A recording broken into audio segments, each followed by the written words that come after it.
How's it going there, guys? James here from Butler Farms on another beautiful Saturday afternoon. Had a little cold snap come through last night and pushed it down into the 40s, but man, it is nice out here this afternoon. Got a good breeze going and getting a lot done around the house, around the gardens. Just kind of bringing you up to date on that, and mainly what I'm doing here in the raised beds. So I'm gonna turn you around right there. You can see my garden down there, and was able to get in there and disc it this morning.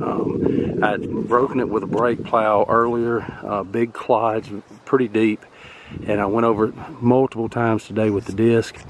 And so I'll have one more step, which is to till it, which will bust it up fine. But that, I'm gonna let that lay for a little while. There was some grass that was starting to come back up, and so I'm gonna let that lay out and dry up. And then next weekend actually, I'm gonna run a tiller through that, and I'm gonna start getting peas in the ground. I'm kind of leery. The weathermen around here are telling us that we got another cold snap coming sometime here in the next week or so, but I don't know. Nothing's going to be up during that time anyway, so even if I can get them in the ground, it's not going to hurt the seed. It's going to be a real short little cold snap, I think, maybe a little bit of frost, but as far as it having young tender plants there that's going to get burned or something like that, there's no worries about that. So one other thing that I'm doing today is coming in and fertilizing my raised beds, and things are finally starting to pop up here, and I'm gonna show you what I'm doing here. You can see this is the first little bed here. These are the little stretch of onions right there, and then this is where I have to get out of the light there. This is where my lettuce starts, and then it comes down here to my radishes. Now if you notice in between the rows, that's not where I've watered. That dark stuff in between there is blood meal. All right, blood meal is a source of nitrogen. That's all it is, that's all it does. And nitrogen is going to grow leafy things. I know on our green fields we're hunting, we hit most of our green fields, if not all of them, at the beginning of December with a shot of nitrogen to boost it back up again, because that's what you're trying to grow, is grass and leaves and things like that for the deer to eat. Well, here in my lettuce, as you can see, that's also what we're trying to grow. So you can see that blood meal there, how dark it is. And so what I've done is I've come down in every row, even around my onions, and I've taken my little, I think they call this thing a cultivator, I don't know what it's actually called, and what I did is I just came down through here and just kind of scratched the surface up a little bit.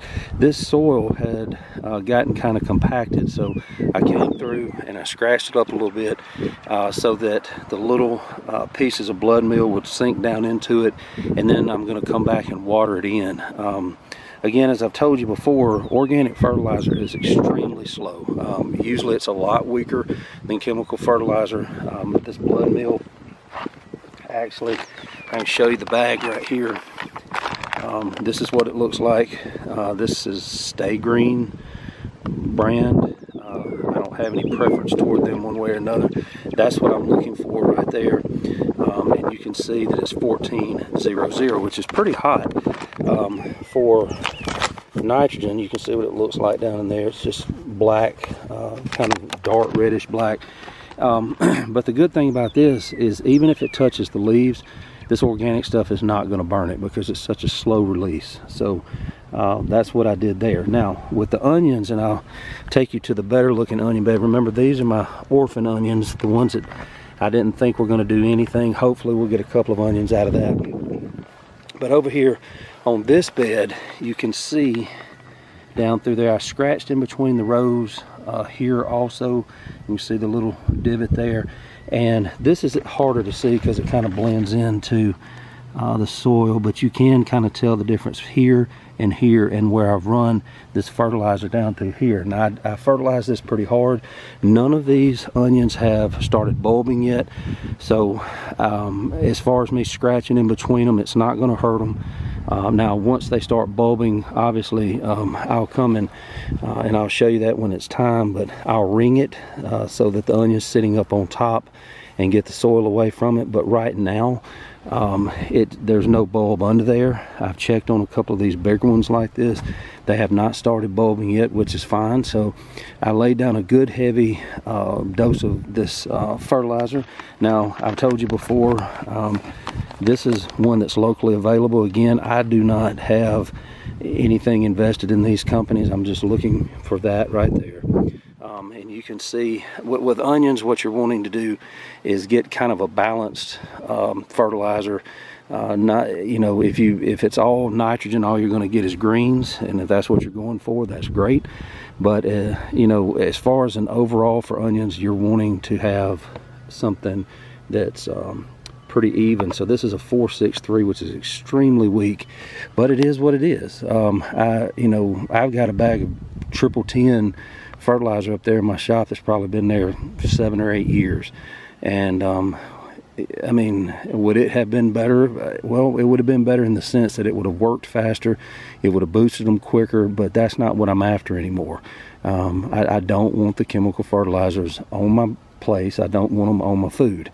That's just a thing of the past for me. And you know, if I poured that triple 10 into this bed, yeah, it might boost my onions and get them to grow quick. But what I also know is it's killing most of the life in the soil. And there is life in the soil. I've dug around in it, and so the more organic inputs I put into it, and of course when I pull these out, I will mix a bunch of mulch in there and let it, not mulch, but compost in there and let it rot down.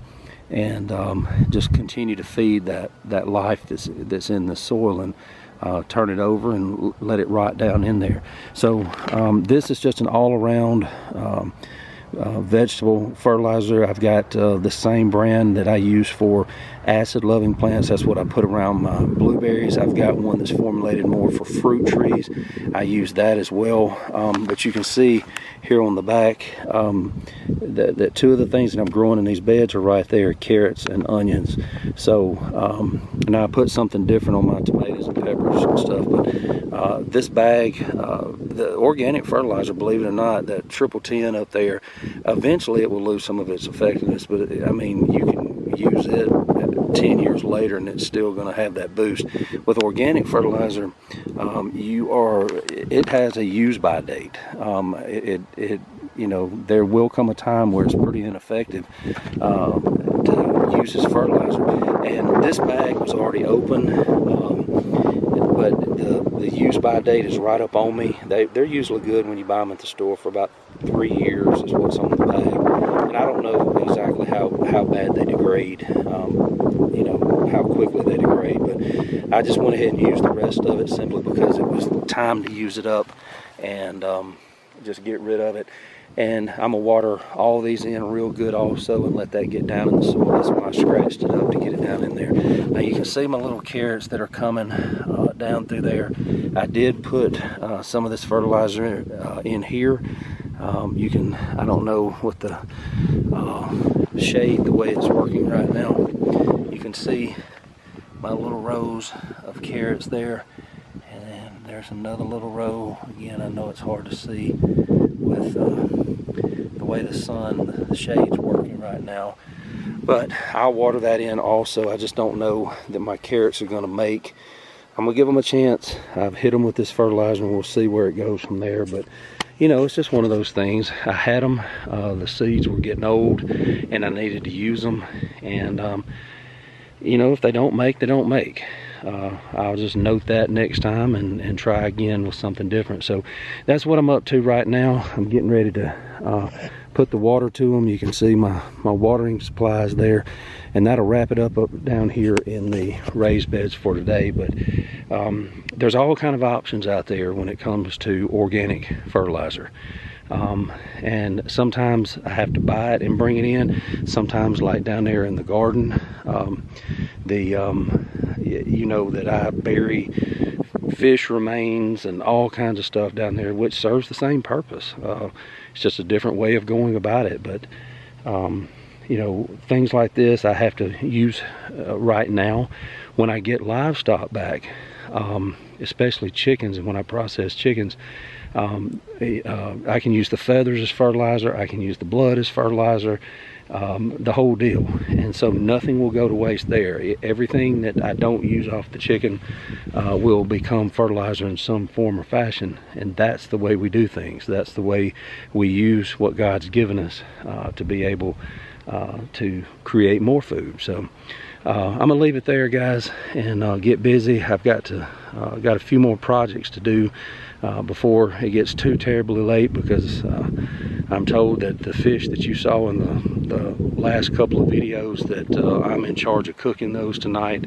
So we'll have all the kids here and the various boyfriends as well, and just feed everybody real good off what God has blessed us with, and just enjoy that time together. But I got to get busy to be able to get to that point. So don't forget to like, subscribe, and share. Hit that thumbs up button, and continue to tell friends about us, and let's continue to grow. And guys, until next time, I love you. God bless you. This is James from Butler Farms, and we'll be seeing you.